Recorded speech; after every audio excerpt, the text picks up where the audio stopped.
জানিয়ে দিব এই মুহূর্তে পাওয়া আপডেট বাংলা সংবাদ। শুরুতেই থাকবে সংবাদ শিরোনাম। বেরিয়ে এলো এক চাঞ্চল্যকর তথ্য, মুজিবের মতো হাসিনাকেও শেষ করে দেওয়ার চক্রান্ত। ইউনূসই গণহত্যার নায়ক। সমন্বয়কারী ছাত্রদের সঙ্গে মিলে পরিকল্পিতভাবে মোহাম্মদ ইউনূস গণহত্যায় লিপ্ত হয়েছিলেন, এমনটাই বললেন শেখ হাসিনা। এদিকে আজ 15 আগস্ট শোক দিবসে আওয়ামী লীগ ছাত্রলীগ সদস্যদের সড়কে নামতে দেওয়া হবে না, বললেন ডিএমপি কমিশনার। স্বাধীন দেশে সরকারের এসব সিদ্ধান্তে ক্ষিপ্ত আওয়ামী লীগ। এবারে জানাবো ধানমন্ডি 32 এলাকা থেকে আওয়ামী সমর্থক সন্দেহে আটক 3, দেওয়া হয়েছে গণপিটুনিও। এদিকে জানাবো আর বসে নেই, ইউনূস প্রশাসনের বিরুদ্ধে এবার সেনাবাহিনীকে অসহযোগ আন্দোলনের ডাক শেখ হাসিনার। এবং সবশেষে জানাবো বাংলাদেশে শুরু হয়েছে নতুন খেলা। অন্তর্বর্তীকালীন সরকার ঘোষণা করেছে আগামী বছরের ফেব্রুয়ারিতে নির্বাচন হবে। এদিকে বাংলাদেশে দ্রুত নির্বাচন আটকাতে শর্তারোপ জামাত ও এনসিপির, বাড়ছে আশঙ্কা। ভয়াবহ সংঘর্ষের অপেক্ষায় বাংলাদেশ। শুনছিলেন সংবাদ শিরোনামগুলি, এবারে বিস্তারিত।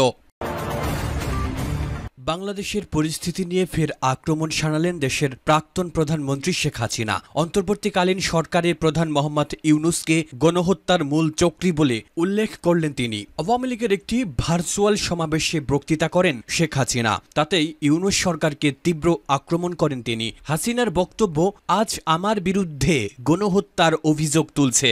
আসল কথা হলো সমন্বয়কারী ছাত্রদের সঙ্গে মিলে পরিকল্পিতভাবে মোহাম্মদ ইউনূস গণহত্যায় লিপ্ত হয়েছেন, ওরাই মূল চক্রী। এ প্রসঙ্গে দেশের প্রাক্তন প্রধানমন্ত্রী তথা বিএনপি নেত্রী খালেদা জিয়ার ছেলে তারেক রহমানের নামও নেন শেখ হাসিনা। তার কথায় লন্ডন থেকে তারেক রহমান পর্যন্ত বলেছেন, অনির্বাচিত সরকার দিয়ে দেশ চালাতে দেওয়া হবে না। বাংলাদেশের রাজনীতিতে ফের তার প্রত্যাবর্তনের জল্পনা শুরু হয়েছে। সেই আবহেই তারেকের নাম নিলেন শেখ হাসিনা।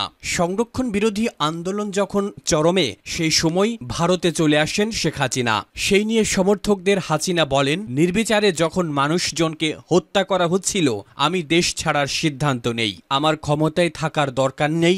নিরাপত্তা কর্মীরা যদি গুলি চালাতেন, গণভবনে অনেকে মারা যেতেন। আমি সেটা চাইনি। হাসিনার দাবি, সশস্ত্র ভিড়কে গণভবনে লেলিয়ে দেওয়া হয়েছিল। বাবা শেখ মুজিবুর রহমানের মতো তাকেও হত্যার শখ ছিল। হাসিনার কথায় 25-30 মিনিটের মধ্যে বেরিয়ে যাই আমি। নিরাপত্তা কর্মীদের বলেছিলাম গুলি না চালাতে। 15 আগস্ট আওয়ামী লীগ ছাত্রলীগ সদস্যদের সড়কে নামতে দেওয়া হবে না।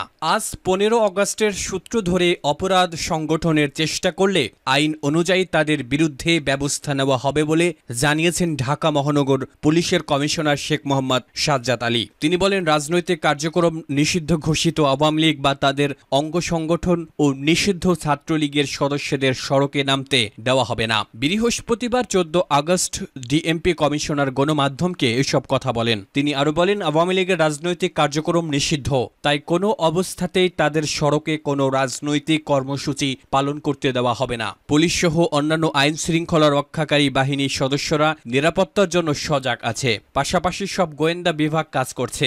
এদিকে ঢাকা মেট্রোপলিটন গোয়েন্দা বিভাগ গত 24 ঘন্টায় রাজধানীর বিভিন্ন স্থানে অভিযান পরিচালনা করে কার্যক্রম নিষিদ্ধ আওয়ামী লীগ ও এর অঙ্গ সংগঠনের 13 নেতাকর্মীকে গ্রেফতার করেছে। গোয়েন্দা পুলিশ সূত্রে জানা যায়, রাজধানীর বিভিন্ন স্থান থেকে তাদেরকে পৃথক অভিযানে গ্রেফতার করা হয়। তাদের সবার বিরুদ্ধে আইন অনুযায়ী ব্যবস্থা নেওয়া হয়েছে।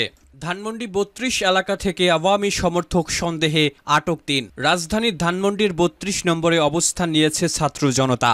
অবস্থানকালে সেখানে উপস্থিত 3 ব্যক্তিকে আওয়ামী লীগ কর্মী সন্দেহে গণপিটুনি দিয়ে পুলিশের হাতে তুলে দেওয়া হয়েছে। বৃহস্পতিবার 15 আগস্ট রাত 8:30টার দিকে এ ঘটনা ঘটে।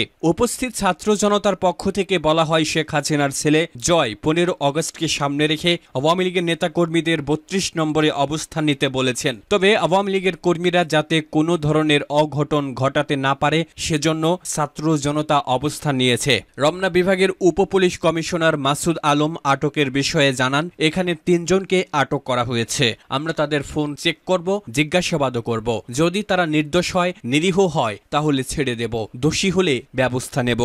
বাংলাদেশে বৈষম্যহীন বিক্ষোভে গত বছরের ৫ অগাস্ট শেখ হাসিনা সরকারের পতন হয়। শোনা গিয়েছিল হাসিনার কথায় সেনাপ্রধান ওয়াকারুজ্জামান সেই বিক্ষোভে বল প্রয়োগ করতে চাননি, বাধ্য হয়ে দেশ ছাড়েন শেখ হাসিনা। তারপর সেনার তত্ত্বাবধানে মোহাম্মদ ইউনূসের নেতৃত্বে তত্ত্বাবধায়ক সরকার গঠিত হয়। সেখানে সম্প্রতি একাধিকবার মোহাম্মদ ইউনূসকে কাঠগড়ায় তুলেছেন শেখ হাসিনা, কিন্তু সেনা সম্পর্কে কোনো মন্তব্য করেননি। এবার সেনাকে মোহাম্মদ ইউনূস সরকারের সঙ্গে সহযোগিতার ডাক দিলেন শেখ হাসিনা। সেই বক্তব্যে তুললেন আমেরিকা রাষ্ট্রসংঘের কথাও। ঘটনায় তুমুল আলোড়ন সৃষ্টি হয়েছে, কারণ এখন বাংলাদেশে সেনার ভরসাতেই সাধারণ আইন শৃঙ্খলা ব্যবস্থাও টিকে রয়েছে।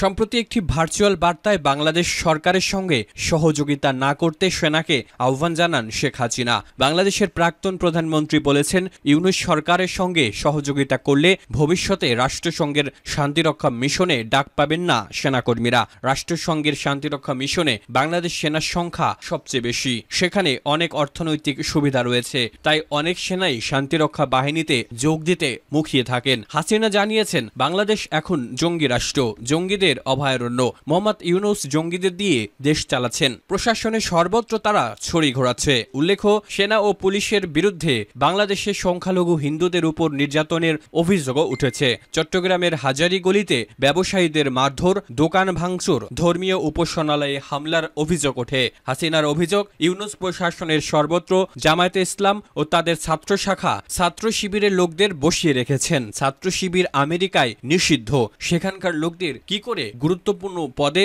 বসানো হচ্ছে? বাংলাদেশে দ্রুত নির্বাচন আটকাতে শর্তারোপ জামাত এনসিপির, বাড়ছে আশঙ্কা। বাংলাদেশের তিনবারের শাসক দল বিএনপি দ্রুত নির্বাচন চাইলেও বেঁকে বসেছে জামাত ইসলামী এবং জাতীয় নাগরিক পার্টি এনসিপি। তাদের দাবি, সংস্কার ছাড়া কোনো নির্বাচন হবে না। কয়েকদিন আগে অন্তর্বর্তী সরকারের প্রধান উপদেষ্টা ডক্টর মোহাম্মদ ইউনূস বলেছেন, ২০২৬ সালের ফেব্রুয়ারিতেই নির্বাচন হবে। ছাত্রদের নিজস্ব দল এনসিপি সহ জামাতে ইসলামী বিভিন্ন শর্ত দিয়ে আন্দোলনে নামার হুমকি দিচ্ছে। সংস্কার প্রস্তাবের জুলাই সনদ বাস্তবায়নের পদ্ধতি সহ বিভিন্ন ইস্যুতে শর্ত দিয়ে জামাত এবং এনসিপি এখন বিএনপির বিপরীতে অবস্থান নিয়েছে। এই প্রেক্ষাপটে রাজনৈতিক দলগুলোর মধ্যে মতপার্থক্য বাড়ছে। বৃহস্পতিবার জামাত ও এনসিপির নেতারা দাবি করেছেন, সংস্কার এবং আওয়ামী লীগ নেতাদের বিচারের বিষয়টি এড়িয়ে সাজানো নির্বাচন করার চেষ্টা হচ্ছে। নির্বাচনের সময় নিয়ে বিএনপির সঙ্গে জামাত ও এনসিপির মতপার্থক্য ছিল শুরু থেকেই।